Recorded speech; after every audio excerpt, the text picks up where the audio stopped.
Karen, Hi, Thomas. How are you?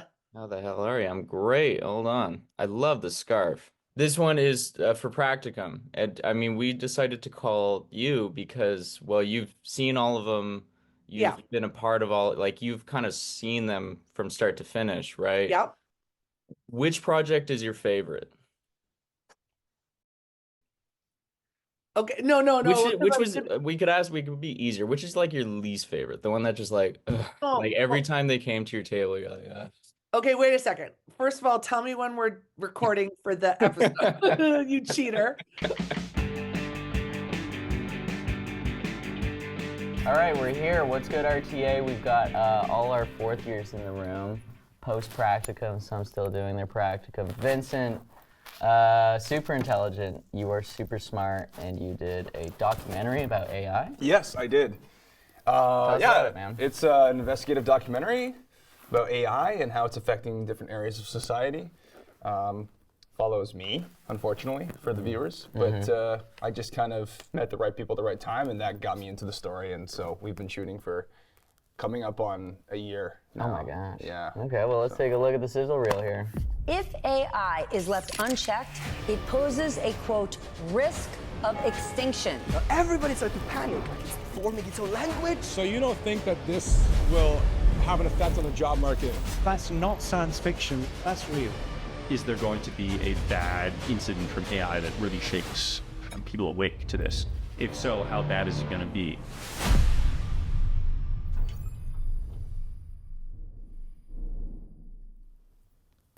Whoa. That's crazy. Oh my god. I was naked there because what happened was, So is that a prosthetic, or or is it AI generated? that's definitely AI generated. That was an excellent little sizzle reel we just watched there. You're still in production. How does that feel? You must be exhausted. Feels great. I'm actually not tired at all. No? No. Yeah. I put on some eye cream in the morning and Yeah? I look like I've been actually sleeping. So, but yeah, it's been great. Yeah? We kind of converted formats to go episodic so we can keep shooting and keep getting more content as kind of the real world is settling with AI. And the feature format that we wanted to do originally just didn't seem like it would fit. I mean, it's still doable. If all else fails, we will go back to that and complete a film, and that'll be good. But being a little bit more ambitious and just wanting to see if we can like continue the story, if I survive that long. And, so far it's been great though. Yeah. Great experience. Well, you have an experimental AI related project. Yeah. It's Robobobo. Yes, Robo. You say it because Robobobo. Robobobo. That's exactly how we That's say it? Okay. And so Robobobo, you have animation, you have all sorts of like really cool visual effects going on. What's the story about? Well, so yeah, we kind of follow a 11-and-a-half-year-old boy and his robot sidekick as they skateboard through time. And every time period that they go through, we kind of want to do a love letter to animation, so we use a different animation style. The reason why it kind of relates to AI in a sense isn't something like we directly go into in the script, but it's more so the idea of advancing technology and keeping the humanity of art alive and your sort of childlike sense of creativity alive, which is why we really wanted to go into different animation styles and just like really just try to be as like creative as possible and just do this like ode to animation. So we have 3D animation and we're 3D scanning miniatures. We have like various forms of 2D animation from 8-bit to we even have like a cave art style, like cave painting art style, and cool. The 70s psychedelic style and more. Oh, hell yeah. Well, let's take a look at a sizzle reel here. E-A-N-C-E.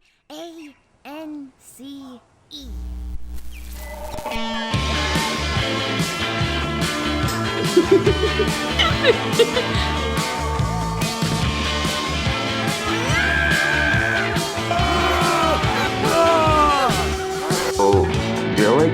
You've got me now.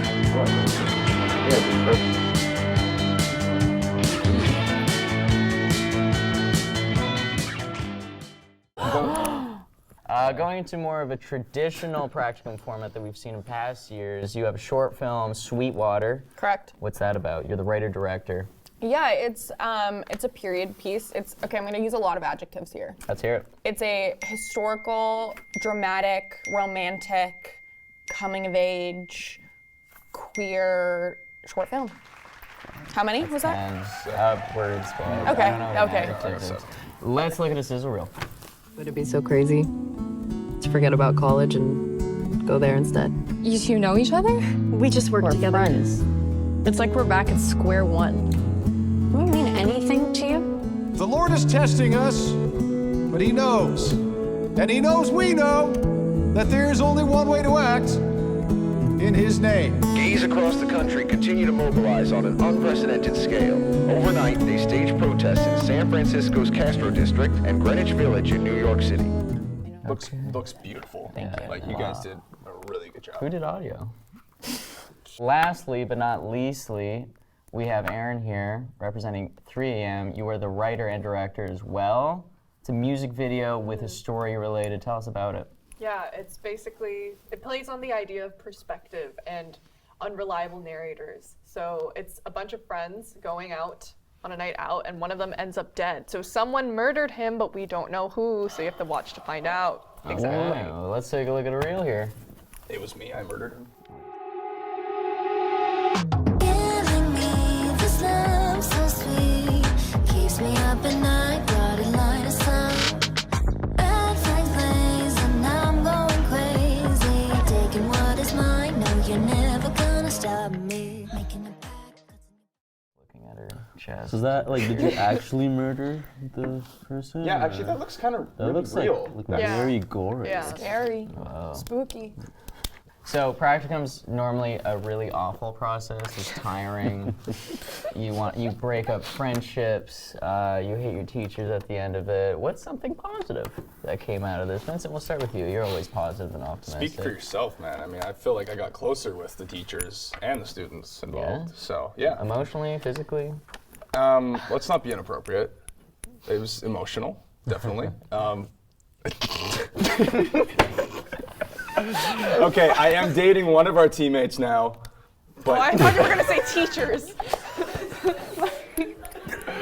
technically I brought her on the Why team. would you call her a teammate? Okay, but were you dating before? We were dating before I brought her on the team, okay? So, okay. Yeah, her and I are physically and emotionally a nepotism. closer. So she's a nepotism hire. No, she's actually very talented, and that was honestly like Yeah, the, no shame. the thing I was gonna say. It's great about it. Like I did say before, like crew members and having a lot of people has been very helpful in terms of scheduling and being accommodating for everyone.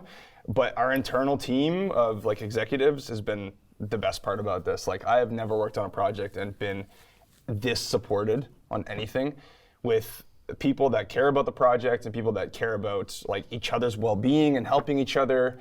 And it's really rewarding because we kind of have like a little family now, you know, and we're all good friends. And I don't even have friends, so like I get to just have them as friends now, which is great. And a girlfriend, and you know that's it's awesome. Like having people like that have your back and that you have their back. It's definitely the best part about it. So. Amazing. Love you, Gabby.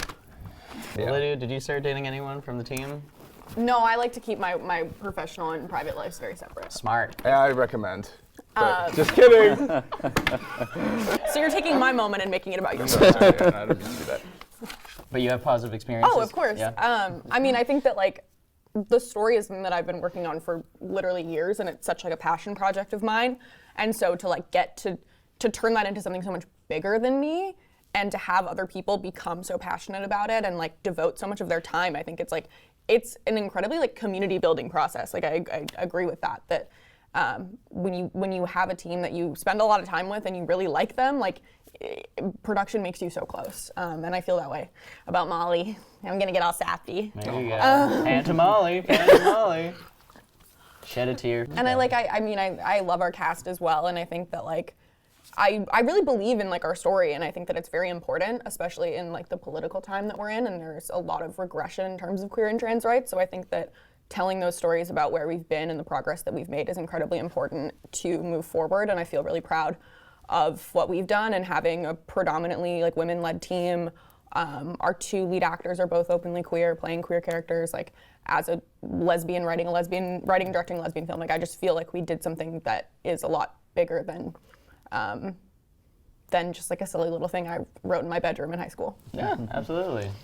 Did you have positive experiences on RoboBobo? Yeah, positive experiences. This is all positive experience. Yeah? No, every time, every time a crew member sends a portion of work that they did, because we have people like drawing or animating various things. Every time we get something, even if it's like a rough work or it's finalized, it's like just so amazing what people are capable of completing, and it just like makes me feel so good, and the other executive teams as well, members as well. Working with Jade and Quinn, like writing and then just throughout the entire production process has been fantastic. I didn't know Jade because Jade transferred into this program, so I knew Quinn since first year. But I got to know Jade throughout the project, and just like working with these two people, it's been an amazing experience, like honestly. And like I'm so happy I have like collaborators for the rest of my life, and friends and family and all that stuff. Wow. I've been told you don't leave Quinn's apartment now. No. You were there the other day, and everyone was leaving, and I was just like, I'll stay for a little bit longer. Nice. Yeah, it's like a second home. I don't have to pay rent either. That's cute. Yeah, it's great. You makes coffee for us. Erin, do you now have a place to get coffee? I don't drink coffee. You don't drink coffee? But yeah, Hold on. it makes me vibrate. You completed a practicum without coffee. Yeah. Wow. Right, I know. She does cocaine, but that's it's different. That's how you're up at 3 a.m. Yeah, exactly. Mixing it helps, but it was really great because we had a bunch of issues like someone dropping out last minute, and then our location was like, just kidding, we want this place back like 6-7 hours before we agreed on like to give it back. So then we had to cut like whole scenes and stuff out. Wow. But I'm very grateful to our team, and I think it was like throughout this entire experience, it was like one of the first times I've directed a team this large. So it was a great learning experience, RTA, but also it was just really great to see kind of like all of your friends in one place and being able to like get over issues and problems together and just like team bonding. So that was a really great experience. A lot of crazy memories of like dumping blood on people, like fake blood. Fake? Fake. Sure. Okay. Mm-hmm.